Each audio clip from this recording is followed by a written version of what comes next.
বলেন জোরে জোরে কন্যা খুশি না বেজার?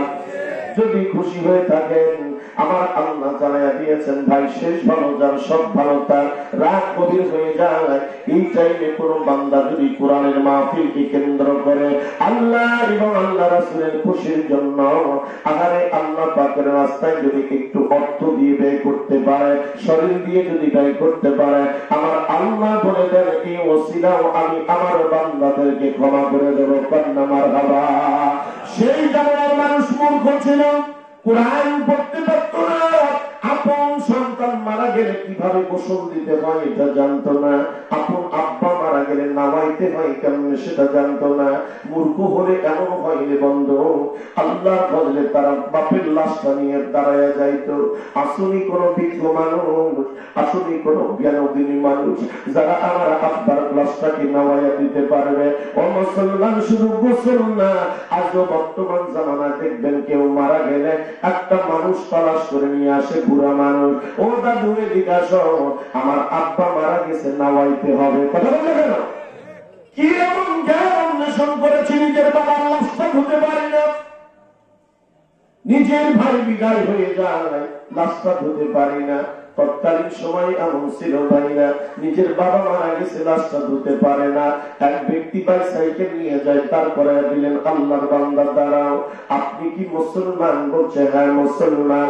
বলছে আল্লাহর বান্দা, মানুষকে কিভাবে মারা গেলে নামাইতে হয়, গোসল দিতে হয় আপনি কি জানেন? বলছে কেন জানবো না ভাই, আমি তো জানি। বলছে ভাই আমার আব্বা মারা গেছে, লাশটা পড়ে আছে, আমরা কেমনে গোসল দিতে হয় জানি না, কেমনে গোসল দিতে হয় জানি না। শুধু তাই না ভাই, কাপড়টা কিভাবে পরিধান করাইতে হয় এটা জানি না। আল্লাহর ফজলে যদি আপনি একটু সময় দিতেন, আমার আব্বার গোসলটা করাইয়া দিতেন, কাপড়টা পরিধান করে কবরে নামিয়ে দিতেন, আমরা আপনার কাছে কৃতজ্ঞতা প্রকাশ করবো। কথা বলছে কিনা? মুসলমান, কষ্ট হচ্ছে? একটু বুঝিয়ে যান। আজকে যেহেতু এই মাহফিলটা কোরআনের মাহফিল, সুন্নিয়াতের মাহফিল, এই মাহফিলটা বোঝার জন্য আল্লাহর ওলিদের নিসবত যেতে হয়। আল্লাহর ওই বান্দাকে ডাক দিয়ে নিয়ে ওনারা যখন কৌশল শুরু করলেন আসলে, উনি বলছে ভাই আমার তো অফিসের টাইম হয়েছে, আমাকে অফিসে যাইতে হবে। বলছে আপনি যদি মুসলমান হন বলেন তামুতুন্না ইল্লা ওয়া আনতুম মুসলিমুন,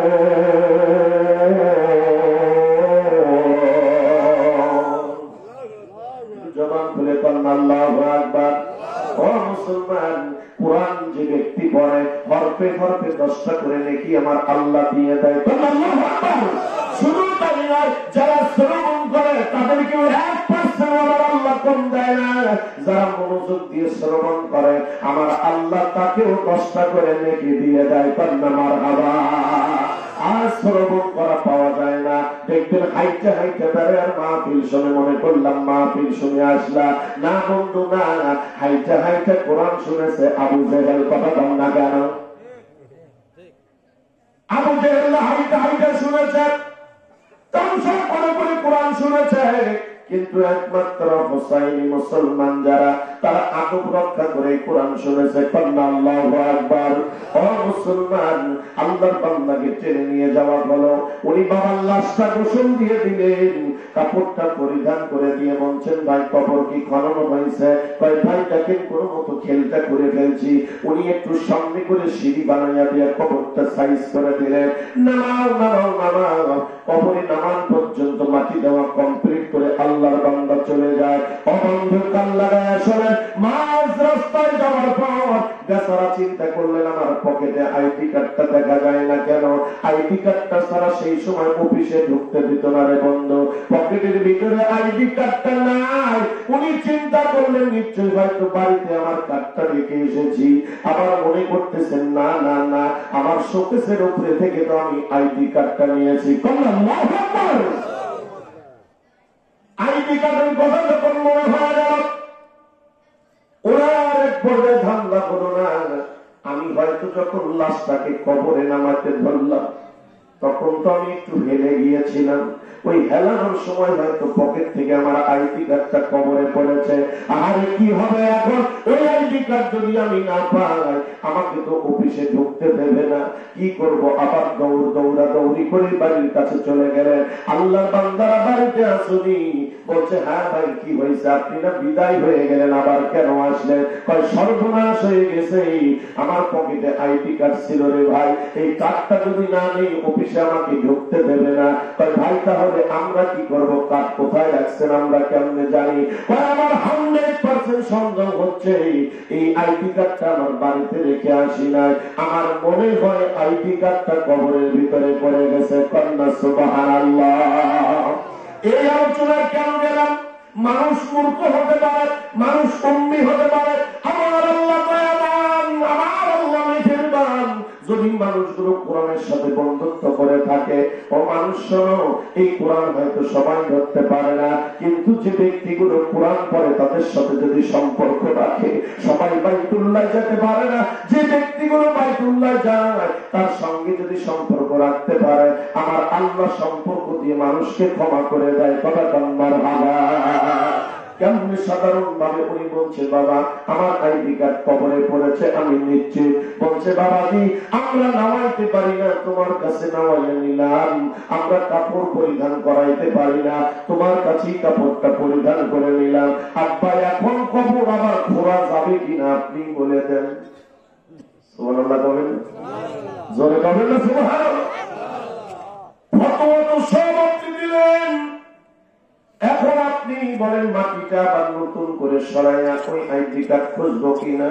বলছে, বাবা জীবন তো আমার এটা, আমি তো একা এটার উপরে নির্ভরশীল না, আমার ফ্যামিলিটা এই চাকরির উপরে নির্ভরশীল। হ্যাঁ বাবা, পিছনের দিকে পায়ের দিকে একটু মাটি সরাও, দুইটা খাতাল একটু সরাইয়া দাও, একটা টর্চ লাইটের ব্যবহার করে দাও, আমাকে টর্চ লাইটটা দাও, আমি দেখতে চাই কবরের কোন জায়গায় ওই আইডি কার্ডটা পড়ে আছে কিনা।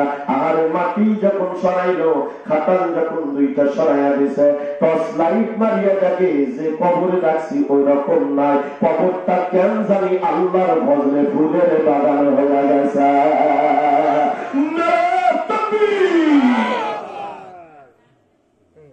এলাকার মানুষগুলো মূর্খ, লেখাপড়া নাই, অথচ তার কবরটা ওই মূর্খের পিতায়, তার কবরটা ফুলের বাগান হয়ে যায়।